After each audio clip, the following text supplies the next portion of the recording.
अस्सलाम वालेकुम फ्रेंड्स, आज हम शुरू करेंगे अपना नेक्स्ट समर वेकेशन होमवर्क। चलें, आज हम कुछ शॉर्ट क्वेश्चंस और एक लॉन्ग क्वेश्चन को देखेंगे। जो शॉर्ट क्वेश्चंस हम देखेंगे उसमें कहता है जो it is difference between force and inertia. Force क्या होता है, इनर्शिया क्या होता है, हम इनमें डिफरेंस करेंगे। और question number 2, when a gun is fired it recoils why. जब जो है ना गन को फायर किया जाता है तो वो रिकॉइल करती है, ऐसा क्यों है, इसके बिहाइंड रीज़न क्या है, हम उसको डिस्कस करेंगे। क्वेश्चन नंबर 3 में हम एक्शन और रिएक्शन के बारे में बताएंगे। एंड क्वेश्चन नंबर 4 में हम स्टेट लॉ ऑफ इनर्शिया करेंगे। And the question number 5 is meant by dynamics क्या होता है। क्वेश्चन नंबर 6 न्यूटन का third law of motion example के साथ देखेंगे। And the question number 7 is proof करेंगे कि F is equal to M A कैसे बनता है और ये क्या चीज़ें हैं। एंड क्वेश्चन नंबर 8 पे देखेंगे कि law of conservation of momentum क्या होता है। क्वेश्चन नंबर 9 में देखेंगे मोमेंटम क्या होता है and also write its equation. And the long question is देखेंगे write a note and resolution of forces. चलें चलते हैं अपने पहले क्वेश्चन की तरफ। कहता है difference between force and inertia. Force क्या होता है, एनर्शिया क्या होता है। सबसे पहले हम फोर्स को डिस्कस करेंगे। कहता है अ फोर्स मूव और टेंड्स टू मूव, स्टॉप और tends to stop the motion of a body. Force एक ऐसी ताकत है जो किसी भी ऑब्जेक्ट को मूव करवा देती है। बात को समझना है, यह किसी भी ऑब्जेक्ट को मूव करवाती है और मूव करवाने की वजह बनती है। ये किसी भी ऑब्जेक्ट को रोक देती है या रोकने की वजह बनती है। तो वो फोर्स जो होती है ना, जो किसी भी ऑब्जेक्ट को मूव करवाती है या रोकती है, वो ऑब्जेक्ट की डायरेक्शन को चेंज करने की वजह भी बन जाती है। इसके स्थान से एग्जांपल ये ले लेते हैं कि आप अमूमन जब बचपन में बाईसाइकिलिंग करते थे तो क्या होता था, आप तेज़ी से साइकिल चला के आ रहे होते थे, कोई हल्का सा भी आप बहुत तेज़ी के साथ आ रहे होते थे, कोई हल्का सा भी आपकी साइकिल को पीछे से रोकने की कोशिश करता है या फोर्स लगाता है तो क्या होता है कि आपकी बाईसाइकिल की जो डायरेक्शन है वो डिस्टर्ब हो जाती है, तो वो चेंज होने की कोशिश करती है। तो इसीलिए कहता है कि फोर्स किसी भी ऑब्जेक्ट को मूव भी करवा देती है, रोक भी देती है, लेकिन उसकी डायरेक्शन को चेंज करवाने की वजह भी बनती है। आसान से एग्जांपल क्या होता है कि फोर्स क्या है, आपने एप्पल के ऊपर नाइफ को रखना है और उसको पुश करने की कोशिश करना है। नाइफ का जो है ना, छुरी का जो तेज़ शार्प एज होता है उसको एप्पल के ऊपर रखना है, तो क्या होगा, आप उससे एप्पल आसानी से कट कर सकते हो। इसी तरीके से जो फोर्स है वो किसी भी बॉडी के साइज़ को, शेप को चेंज भी कर देगी। फॉर एग्जांपल अगर एग है, आप एग को फोर्स के साथ जो है ना किसी भी वॉल पे, दीवार के साथ हिट करोगे तो क्या होगा, वो टूट जाएगा, उसका साइज़ भी चेंज हो जाएगा, उसका शेप भी चेंज हो जाएगा। अगर आप एक गोल कीपर की बात करते हो, जो मैं ये डायग्राम में आपको दिखा रहा हूँ, इस गोल कीपर ने क्या करना है, तेज़ी से आती हुई बॉल को रोकना है, तो उसको क्या लगाना पड़ेगा, एक बॉल फोर्स के साथ आ रही है, तेज़ी के साथ आ रही है, उसको भी फोर्स लगानी पड़ेगी उस तेज़ी से आने वाली बॉल को रोकने के लिए। नेक्स्ट हमारे पास आ जाता है इनर्शिया क्या होता है। कहता है इनर्शिया एक ऐसी प्रॉपर्टी होती है जो क्या करती है, due to which it resist any change in it state of rest और मोशन। वो रेजिस्ट करती है, वो चाहे कोई भी चेंजिंग हो जाए, वो चाहे ऑब्जेक्ट रेस्ट में पड़ा हो या मोशन में पड़ा हो। गैलीलियो जो था ना, वो पहला साइंटिस्ट था, उसने ऑब्जर्व किया था कि ये बहुत आसान है कि हम किसी भी ऑब्जेक्ट को मूव करवा दें और उसकी जो मोशन को रोक दें। कौन से ऑब्जेक्ट को, जिसका मास बहुत कम होता है, और ऐसे ऑब्जेक्ट को रोकना या मूव करवाना बहुत मुश्किल हो जाएगा जिसका मास बहुत ज़्यादा हो जाएगा। आप एक साइकिल की एग्जांपल ले लें और एक गाड़ी की एग्जांपल ले लें, दोनों को अपने फोर्स लगा के मूव करवाना है। साइकिल को धक्का लगाएंगे, फोर्स लगाएंगे तो आसानी से मूव करेगी, रोकना होगा आसानी से स्टॉप कर सकोगे, लेकिन एक गाड़ी को आप जो है ना मूव नहीं करवा सकते आसानी के साथ और उसको रोक भी नहीं सकते। इसीलिए कहता है कि जो हैवियर ऑब्जेक्ट्स होता है आर डिफ़िकल्ट, बहुत मुश्किल होता है टू मूव, और if moving with the difficult to stop, यानी कि अगर वो मूव कर रहा है तो उसको रोकना भी बहुत डिफ़िकल्ट हो जाएगा।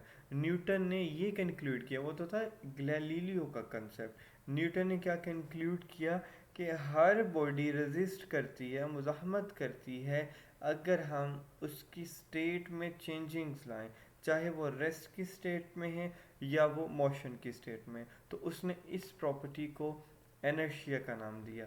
ही related the inertia of a body with its mass, greater is the mass of the body and greater is its inertia। उसने ये भी ऑब्जर्व किया कि अगर किसी ऑब्जेक्ट का मैस ज़्यादा हो जाएगा तो वहाँ पे इनर्शिया भी ज़्यादा होगा, और अगर किसी ऑब्जेक्ट का मैस कम हो जाएगा तो वहाँ पर इनर्शिया भी कम हो जाएगा। नेक्स्ट हमें कहता है when a gun is fired it recoils why. जब गन से फायर किया जाता है तो वो रिकॉइल क्यों करती है, हमने इसको डिस्क्राइब करना है। कहते हैं आप कंसीडर कर लें, यहाँ पे समझ लें कि जो गन और बुलेट का सिस्टम क्या होता है। जब हमने बुलेट को गन से फायर करना है, गन से बुलेट को फायर करना है, और बुलेट फायर करने से पहले गन और बुलेट दोनों रेस्ट की पोजीशन पे हैं। जो टोटल मोमेंटम होता है गन का और बुलेट का उस टाइम ज़ीरो हो जाता है। लेकिन जैसे ही हम गन को फायर कर देते हैं, बुलेट गन में से बाहर आ जाती है, तो वो मोमेंटम को एक्वायर्स कर लेती है, तो मोमेंटम हासिल कर लेती है। और यही जो मोमेंटम ऑफ द सिस्टम होता है, इस वजह से गन रिकॉइल करती है। According to the law of conservation of momentum, जो टोटल मोमेंटम होता है गन का और बुलेट का ज़ीरो हो जाता है जब गन फायर्ड हो जाती है। ये बहुत आसान सा कंसेप्ट है कि अभी गोली गन में से नहीं निकली, गोली गन के अंदर है, उस वक़्त गन और बुलेट दोनों रेस्ट में हैं, उनका मोमेंटम ज़ीरो है। लेकिन जिस तरीके से गन फायर कर दी गई, बुलेट शूट आउट होके बाहर आ गई, तो उसने मोमेंटम हासिल कर लिया। और इस वजह से जब कोई भी, जैसे ही उस गोली ने मोमेंटम हासिल किया तो गन ने रिकॉइल्स किया। लेकिन जैसे ही गोली गन से बाहर निकल गई, दोबारा फिर गन और बुलेट जो है ज़ीरो हो जाएगा, उसका मोमेंटम ज़ीरो हो जाएगा after the gun is fired. Next हमारे पास question number 3, what is difference between action and reaction.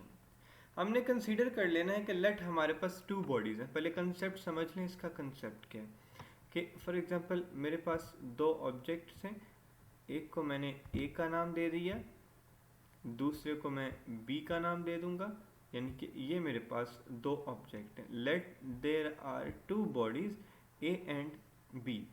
When a body A exert force on body B, बात को समझना है, बात को अच्छे से समझना है। When a body exert when a body A exert a force on body B, then this force is called action। तो ये फोर्स क्या हो जाएगी, एक्शन फोर्स हो जाएगी। और उसके बाद in return when a body B exert force on body A, then this force is called reaction। तो ये फोर्स क्या हो जाएगी, रिएक्शन हो जाएगी। यानी कि यहाँ पे हमने ये कंसिडर करना है कि हमारे पास दो बॉडीज़ हैं, वो इन कॉन्टैक्ट आती हैं, जब ए बी पर फोर्स लगाती है तो वो एक्शन है, और उस फोर्स के बदले में जब बी दोबारा फोर्स ए पे लगाती है तो वो रिएक्शन हो जाता है। चलें अब क्या लिखा है वो देख लेते हैं। Let a body A exert a force on another body B, the body B react against this force, exert a force on body A। वो उस फोर्स के अगेंस्ट, इस एक्शन ये जो हमने पहली फोर्स लगाई, इस एक्शन फोर्स के अगेंस्ट वो जो है ना फोर्स लगाएगी। Then the force exerted by body A on B is the action force. वो कौन सी फोर्स हो जाएगी, एक्शन फोर्स हो जाएगी। Where the force exerted by body B on A, और जो इन रिटर्न बी ए पर लगाएगी, then this is called reaction force. तो वो फोर्स कौन सी हो जाएगी, रिएक्शन फोर्स हो जाएगी। अब आप क्या करते हो, एक बैलून में एयर को फिल करते हो। अब बात को समझना, यहाँ पे कंसेप्ट क्लियर हो जाएगा। अब बैलून में एयर को फिल करते हो, एयर फिल करने के बाद आप बैलून को फ्री छोड़ देते हो, तो क्या होता है, आप ये एक चीज़ ऑब्जर्व करते हो कि जो बैलून के अंदर एयर होती है वो तेज़ी के साथ पुश आउट होती है, बाहर की जानब आती है। यानी कि पहला आपने एक्शन किया, आपने बैलून के अंदर एयर को फिल किया, उस एक्शन के रिटर्न, यानी उस एक्शन की वजह से इन रिटर्न बैलून ने क्या किया, रिएक्शन किया। वो रिएक्शन क्या था कि हवा तेजी से बाहर की जानब आना शुरू हो गया। नेक्स्ट हमारे पास आ जाता है जी straight law of inertia. Law of inertia क्या होता है, कहता है जी अगर हम Newton first law of motion की बात करें तो वो इनर्शियल प्रॉपर्टीज़ के साथ डील करता है, तो इसलिए Newton first law of motion को हम लॉ ऑफ इनर्शिया कहते हैं। अब न्यूटन के फर्स्ट लॉ ऑफ मोशन के मुताबिक लॉ ऑफ इनर्शिया तब होता है जब first law of motion deal करता है इनर्शियल प्रॉपर्टीज़ के साथ। लेकिन एक ऑब्जेक्ट अगर रेस्ट में है तो वो रेस्ट में होगा, अगर एक ऑब्जेक्ट मोशन में है तो वो मोशन में ही रहेगा। ऑब्जेक्ट रेस्ट वाला रेस्ट में तब तक रहेगा, ऑब्जेक्ट मोशन वाला मोशन में तब तक रहेगा जब तक कोई फोर्स उन पर ना लगाई जाए, कोई अनबैलेंस्ड फोर्स उन पर ना अप्लाई की जाए। तो ये हमें Newton first law of motion बताता है। नेक्स्ट हमारे पास आ जाता है जी what is mean by dynamics. Dynamics क्या होता है? डायनामिक्स हकीकत में ब्रांच है मैकेनिक्स, और मैकेनिक्स किसकी ब्रांच है? फिजिक्स की। डायनामिक्स में हम स्टडी करते हैं कि कोई ऑब्जेक्ट मोशन में आया, किस वजह से आया। काइनेमेटिक्स में हमने क्या पढ़ा था कि हम ऑब्जेक्ट का मोशन में आना डिस्कस नहीं करेंगे, हम ये डिस्कस करेंगे कि ऑब्जेक्ट मोशन में है। लेकिन डायनामिक्स में हम ये भी डिस्कस करेंगे कि ऑब्जेक्ट के मोशन में आने की वजह क्या है और ऑब्जेक्ट कौन से मोशन में मौजूद है। नेक्स्ट हमारे पास आ जाता है straight Newton third law of motion. Given example. Third law of motion हमें एक्शन एंड रिएक्शन सिखाता है कि एक्शन एंड रिएक्शन, हम पीछे भी एक शॉर्ट डेफिनेशन पढ़ के आए हैं। Newton third law of motion हमें एक्शन एंड रिएक्शन इस तरीके से सिखाता है, वो कहता है कि हर एक्शन का रिएक्शन ऑपोजिट होता है लेकिन वो इक्वल होता है। To every action there is always an equal. हर एक्शन का बराबर रिएक्शन होता है लेकिन वो क्या होता है? ऑपोजिट होता है, उससे मुखालिफ सिमत में होता है। कंसीडर कर लें एक बुक, ये जो डायग्राम आपको दिखाई दे रही है, एक बुक टेबल के ऊपर पड़ी हुई है। क्या होता है कि इस बुक का जो वेट है ना, ये टेबल के ऊपर लगते हुए डाउनवर्ड डायरेक्शन में जा रहा है। किस सिमत में जा रहा है? डाउनवर्ड डायरेक्शन में जा रहा है। ये एक्शन हो रहा है टेबल पर, लेकिन जो टेबल का रिएक्शन होगा वो बुक पर अपवर्ड डायरेक्शन में लगा रहा है फोर्स, जिससे ये दोनों एक्शन एंड रिएक्शन क्या हो गए? इक्वल है लेकिन एक दूसरे से ऑपोजिट है, और जिस वजह से बुक टेबल के ऊपर स्टेबल पड़ी हुई है। नेक्स्ट हमारे पास आ जाता है जी हमने प्रूव करना है कि F is equal to ma। अब F क्या है हमें पता है, F फोर्स होती है, m मैस होता है, a एक्सलेरेशन होती है। ये डेरिवेशन कैसे बनेगी? हमने पढ़ा था कि जो एक्सलरेशन होती है वो डायरेक्टली प्रोपोर्शनल होती है फोर्स के, पढ़ा था ना अभी हमने रिसेंटली। उसके बाद यही जो एक्सलरेशन होती है ये इन्वर्सली प्रोपोर्शनल हो जाती है मैस के। जब हम इन दोनों को मिलाते हैं तो हमारे पास फॉर्मूला बन जाएगा जी acceleration directly proportional to force, and यही acceleration inversely proportional to mass. जब हम इनके प्रोपोर्शनैलिटी के साइन को ख़त्म करेंगे तो वो कन्वर्ट हो जाएगा कांस्टेंट ऑफ प्रोपोर्शनैलिटी में, जिसको हम k से रिप्रेजेंट करते हैं। तो a is equal to k F/m। k क्या है? ये कांस्टेंट ऑफ प्रोपोर्शनैलिटी को रिप्रेजेंट कर रहा है, जिसने इस प्रोपोर्शनैलिटी के साइन को रिप्लेस किया इक्वल में। Is it clear? अब ये मैस यहाँ पर डिवाइड हो रहा है और इधर जाके ये एक्सेलरेशन के साथ क्या हो जाएगा, मल्टीप्लाई हो जाएगा।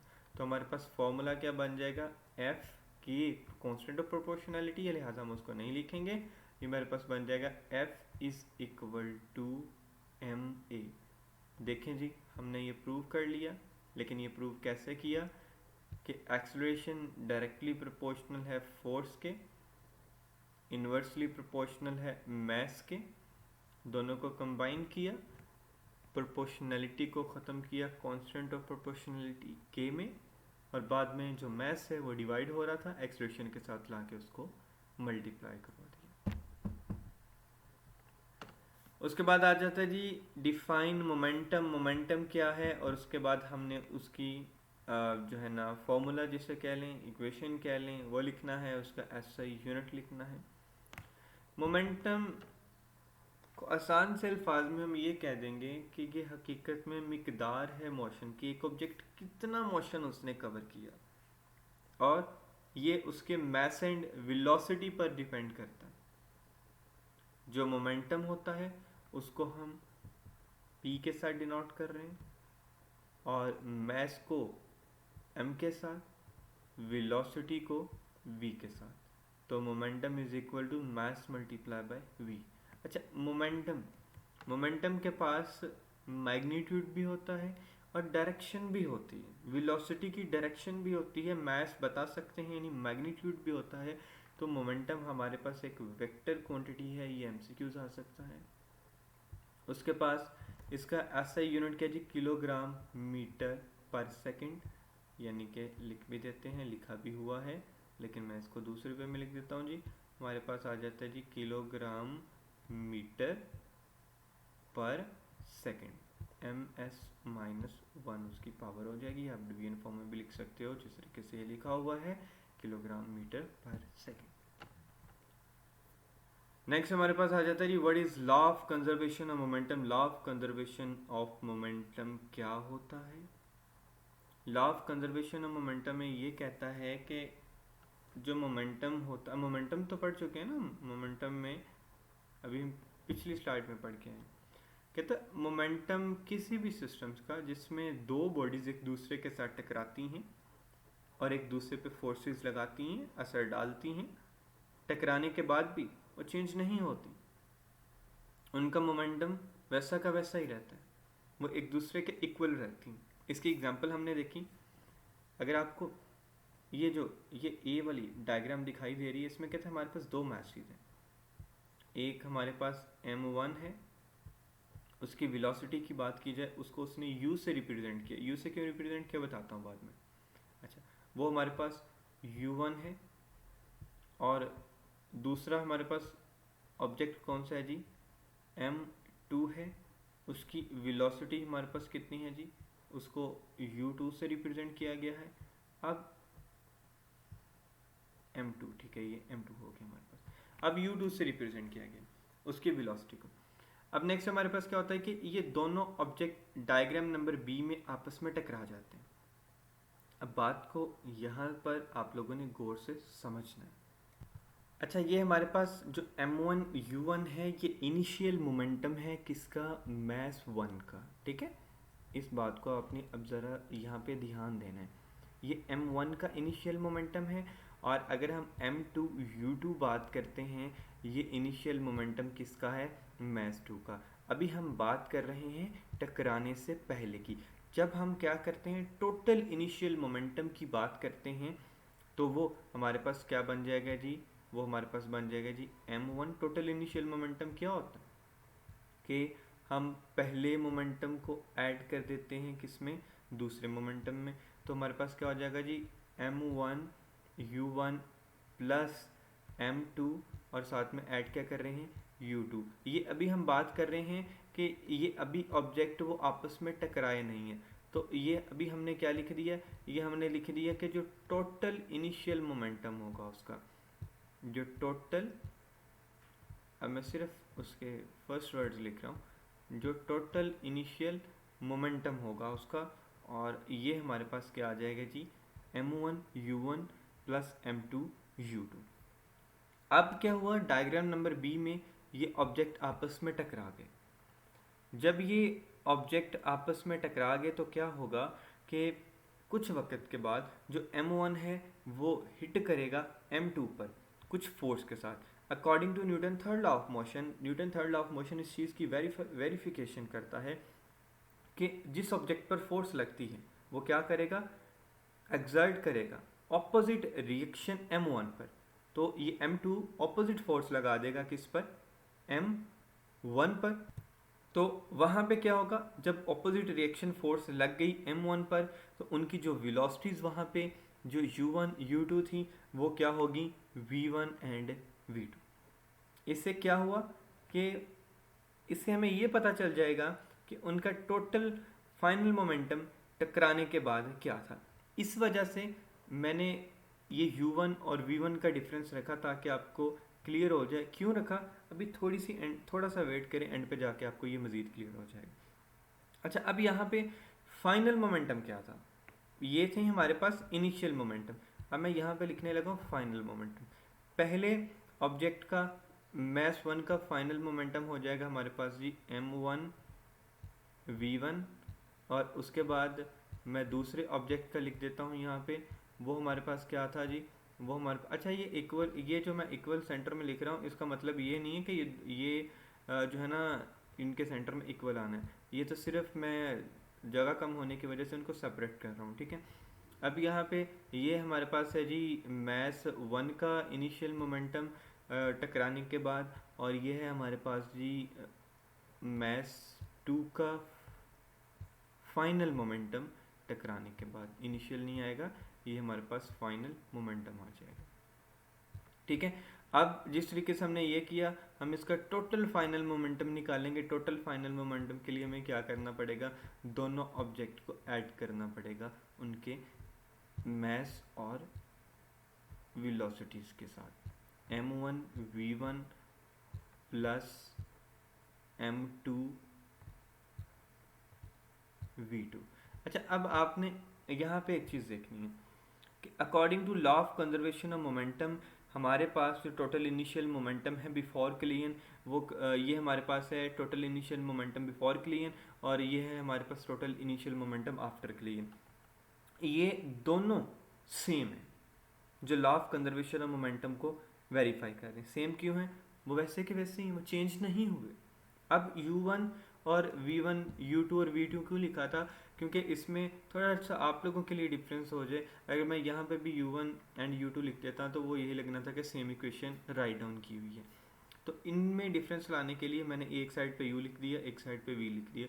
u चले रिप्रेजेंट कर रहा है बिफोर को, v रिप्रेजेंट कर रहा है कि ये फाइनल में आ गया। तो टकराने से पहले जो मोमेंटम और उनकी वेलोसिटीज़ थी, और टकराने के बाद भी वो सेम ही रही, उनकी वेलोसिटी भी सेम रही, उनका मैस भी सेम रहा। तो ये न्यूटन के थर्ड लॉ ऑफ जो है ना मोशन को भी वेरीफाई करता है, यानी कि ये हमारे पास law of conservation of momentum को भी वेरीफाई कर रहा है।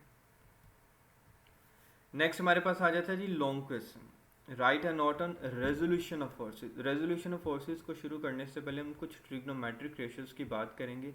वो ट्रिग्नोमेट्रिक रेशियोज अगर हमें क्लियर हो जाती हैं तो इंशाल्लाह ये रेजोल्यूशन ऑफ फोर्सेस भी आपको अच्छे से क्लियर हो जाएगा।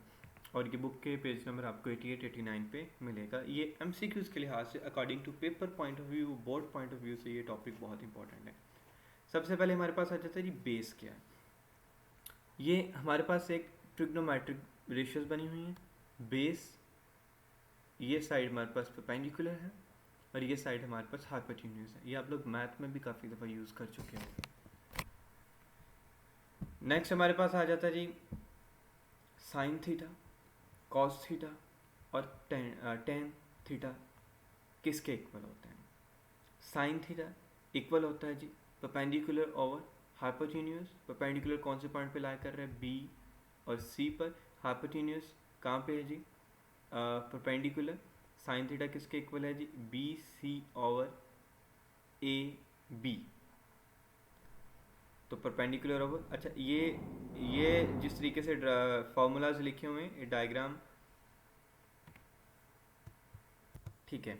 ये हमारे पास आ रहा है जी perpendicular over hypotenuse. Perpendicular point किस पर मौजूद है जी, परपेंडिकुलर पॉइंट मौजूद है। अच्छा, उन्होंने हकीकत में इसका थोड़ा सा ना ये जो अपना में लेबल किया हुआ है वो चेंज किया हुआ है। चलें हम यहाँ पे कर देते हैं, ये हमारे पास पॉइंट ए है, परपेंडिकुलर पॉइंट मौजूद है बी और सी, बिल्कुल ठीक है, ये हमने पॉइंट बी ही रहने देना है।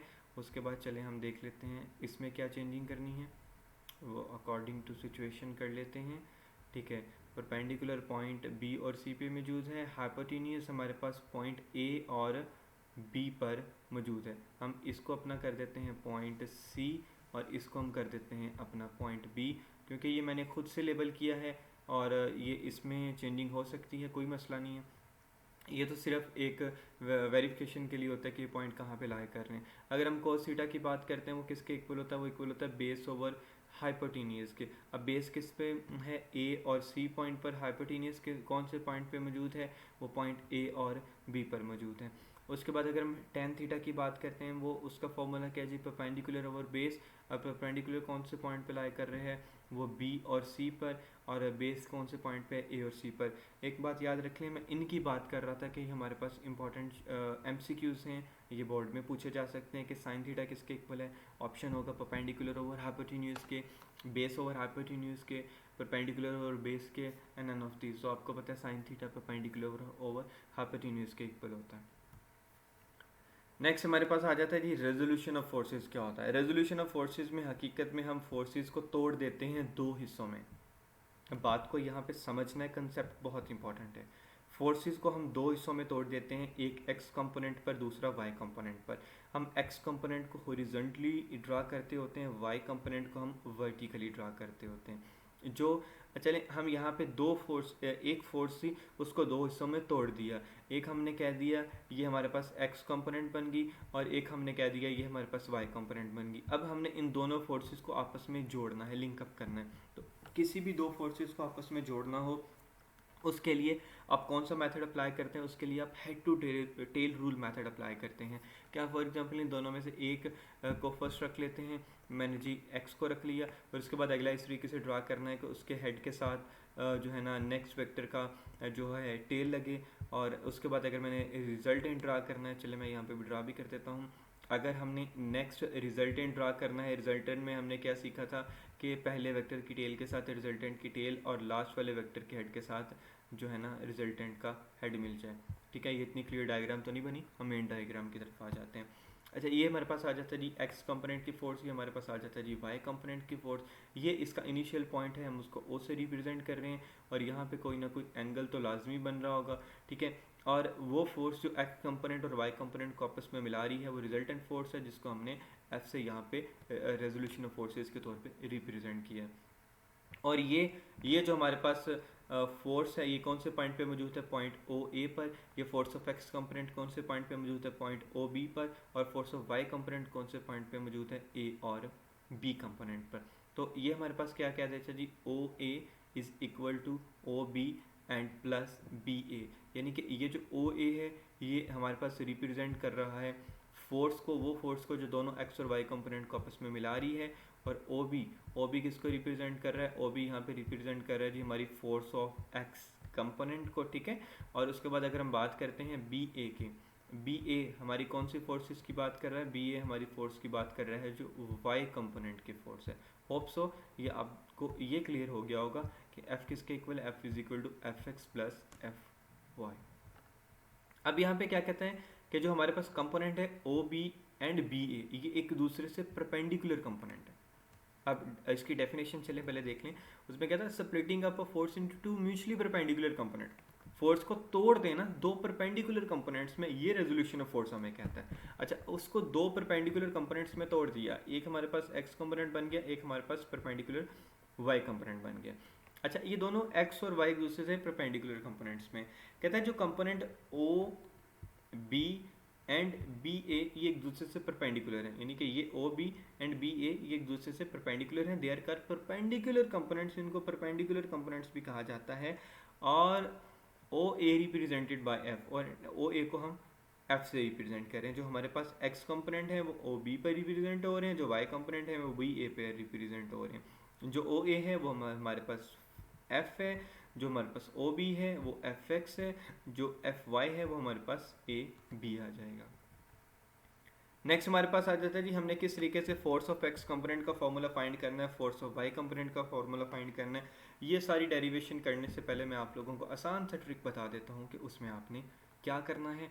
जो भी आपका एक्स कंपोनेंट होगा वो कोस थीटा के इक्वल होगा, जो वाई कंपोनेंट होगा वो साइन थीटा के इक्वल होगा। अच्छा चलिए आसान सा आपको ट्रिक बता देता हूँ कि आपने वो फॉर्मूला कैसे फाइंड करना है। फॉर एग्जांपल मैं कहता हूँ कि हमारे पास दो ही परपेंडिकुलर कंपोनेंट्स है ना, एक एफ एक्स है दूसरा एफ वाई। अब मैं कहता हूँ जी मुझे एफ एक्स कंपोनेंट फोर्स का फॉर्मूला बना के दें, तो उसके लिए परेशान नहीं होना। जो फोर्स का फॉर्मूला आपको फाइंड करना है, मैंने फोर्स ऑफ एक्स कंपोनेंट का फॉर्मूला फाइंड करना है, उसको आपने डिवाइड कर देना है, F x divided by F. उसको किसके साथ डिवाइड कर देना है, जो हमारे पास मेन फोर्स ओ ए है, जो परपेंडिकुलर कंपोनेंट्स को रिप्रेजेंट कर रही है। तो एफ एक्स कौन से पॉइंट पे मौजूद है, वो पॉइंट ओ और बी पर मौजूद है, और एफ हमारे कौन से पॉइंट पे मौजूद है, वो पॉइंट ओ ए पर मौजूद। अब बात समझ आ रही है ना मैं क्या कह रहा हूँ। अच्छा अब मैंने बोला था कि जो एक्स कंपोनेंट हैं वो किसके इक्वल हो जाएंगे, वो इक्वल हो जाएंगे हमारे पास सिंपल कॉज थीटा के। तो मैं यहाँ पे क्या लिख देता हूँ जी, F X over F is equal to O B over O A cos theta. अब आपने ओ बी ओवर ओ ए, ये तो सिर्फ रिप्रेजेंटेशन थी ना कि ये कहाँ पे पॉइंट लाई कर रहे हैं। तो मैं यहाँ पे लिख देता हूँ जी कि हमारे पास एफ एक्स ओवर एफ, अब ओ बी एंड ओ ए को मैं स्किप कर रहा हूँ, ये किसके इक्वल हो जाएंगे हमारे पास, सिंपल ये इक्वल हो जाएंगे जी कॉस थीटा के। अब ये जो हमारे पास एफ एक्स के नीचे फोर्स डिवाइड हो रही है, ये इधर आके cos थीटा के साथ मल्टीप्लाई हो जाएगा। तो हमारे पास जो फोर्स ऑफ एक्स कंपोनेंट है उसका फॉर्मूला क्या बन जाएगा जी, कि F x is equal to हमारे पास force and multiply by cos theta. देखें कितना आसान है फोर्स ऑफ एक्स कंपोनेंट का फॉर्मूला बनाना। अब इसी तरीके से आप लोगों ने फोर्स ऑफ वाई कंपोनेंट का फॉर्मूला बनाना है। आप क्या करोगे, फोर्स ऑफ वाई कंपोनेंट सबसे पहले लिखोगे, उसके साथ आप उस फोर्स के साथ डिवाइड कर दोगे जो इन दोनों परपेंडिकुलर कंपोनेंट्स को रिप्रेजेंट कर रही है, यानी एफ वाई ओवर एफ के साथ। और आपने देखना जी एफ वाई कौन से पॉइंट पे है, एफ वाई हमारे पास पॉइंट पे है जी बी ए पर, तो ये वाई कंपोनेंट को रिप्रेजेंट कर रहा है। और उसके बाद हमने देखना है कि जो हमारा पॉइंट एफ है वो कहाँ पर है जी, वो जी उसका ओ ए डेस्टिनेशन है। उसके बाद मैंने बात की थी कि जब भी हम वाई कंपोनेंट की बात करेंगे तो हम लिखेंगे साइन थीटा को, और जब हम एक्स कंपोनेंट की बात करेंगे तो किसको लिखेंगे, हम कॉज थीटा को लिखेंगे। अब हमने यहाँ पे क्या लिख दिया जी, साइन थीटा। और सेम वही मेथड अप्लाई करेंगे जो हमने अपनी प्रीवियस डेरिवेशन को फाइंड करने के लिए अप्लाई किया था, कि जो बी ए ओवर ओ ए है हम उसको स्किप कर देंगे। तो हमारे पास क्या होगा जी, एफ वाई ओवर एफ, और ये किसके इक्वल हो जाएगा, ये इक्वल हो जाएगा हमारे पास सिंपल जी साइन थीटा के। ठीक है, और वो फोर्स अभी एफ के साथ डिवाइड हो रही है, तो हम क्या करेंगे कि वो इधर डिवाइड हो रही है, लेकिन जैसे ही वो इक्वल की दूसरी सीमत में जाएगी तो वो जाके साइन थीटा के साथ क्या हो जाएगी, मल्टीप्लाई हो जाएगी। तो हमारे पास जो फोर्स ऑफ एक्स कंपोनेंट है उसका क्या formula, force of Y component है उसका क्या फॉर्मूला बन गया जी, उसका फॉर्मूला हमारे पास बन गया जी F Y is equal to F multiply by sine theta. बहुत आसान है जी फोर्स ऑफ एक्स कंपोनेंट का फॉर्मूला फाइंड करना और फोर्स ऑफ वाई कंपोनेंट का फॉर्मूला फाइंड करना। होप सो ये ट्रिक आपको समझ आ गया होगा कि जिस कंपोनेंट का फॉर्मूला फाइंड करना है उसको मेन एफ के साथ जो है ना आपने डिवाइड कर देना है। एक्स कंपोनेंट कॉस थीटा को रिप्रेजेंट करेगा, वाई कंपोनेंट साइन थीटा को रिप्रेजेंट करेगा। चलें अब देखते हैं कि जो हमने फाइंड आउट किया है क्या नेक्स्ट हमारे पास वही है, F x is equal to F cos theta and F Y is equal to F sine theta. चलिए अब हम फाइनल देखते हैं जी, बिल्कुल ये तो वही है जो हमने फाइंड आउट कर दिया कि जो हमारे पास एफ एक्स है वो किसके इक्वल है जी, एफ कॉज थीटा के। अच्छा ये इधर आना था, इसके आगे इक्वल जाना था, ठीक है, और ये रिप्रेजेंट कर रहा है हमारे पास साइन थीटा को। अच्छा देखें एफ एक्स किसको रिप्रेजेंट कर रहा है, एफ कोस थीटा को, और एफ वाई किसको रिप्रेजेंट कर रहा है जी, एफ साइन थीटा को। होप सो ये डेरिवेशन आपको समझ आ गई। इसमें सबसे पहले आपने काम ये करना है, जब भी resolution of force long question आ जाए आपने इसकी डेफिनेशन लिखनी है, डेफिनेशन लिखने के बाद आपने ये डायग्राम बनानी है। डायग्राम में क्या है जी, बहुत ही आसान है कि हम स्प्लिट करते हैं किसी भी फोर्स को दो परपेंडिकुलर कंपोनेंट्स में। दो परपेंडिकुलर कंपोनेंट्स आपको पता है एक्स कंपोनेंट और वाई कंपोनेंट है। आपने डायग्राम बना लेनी है और उसके बाद आपने एक फोर्स ड्रा करनी है जो इन दोनों परपेंडिकुलर कंपोनेंट्स को मिला रही होगी। लेबलिंग कर देनी है, हॉरिजॉन्टल आपके पास एक्स कंपोनेंट है, वर्टिकल आपके पास वाई कंपोनेंट है। फिर इतना काम करने के बाद आपने खुद से देखना है कि मैंने एक्स कंपोनेंट का फॉर्मूला ड्रा करना है तो मुझे क्या करना होगा, वही कंसेप्ट जो मैंने आपको बताया। और वाई कंपोनेंट का फॉर्मूला ड्रा करना होगा, क्या करना पड़ेगा, वही कंसेप्ट जो मैंने आपको बताया, इसको एफ के साथ डिवाइड करना पड़ेगा। रट्टा लगाने के लिए याद करने की ज़रूरत नहीं है, सिर्फ कंसेप्ट बिल्ड करें। ये सारा आप लोग, इसकी जितनी भी डेरिवेशन है आप उसको खुद लिख सकते हैं। अल्लाह हाफिज़।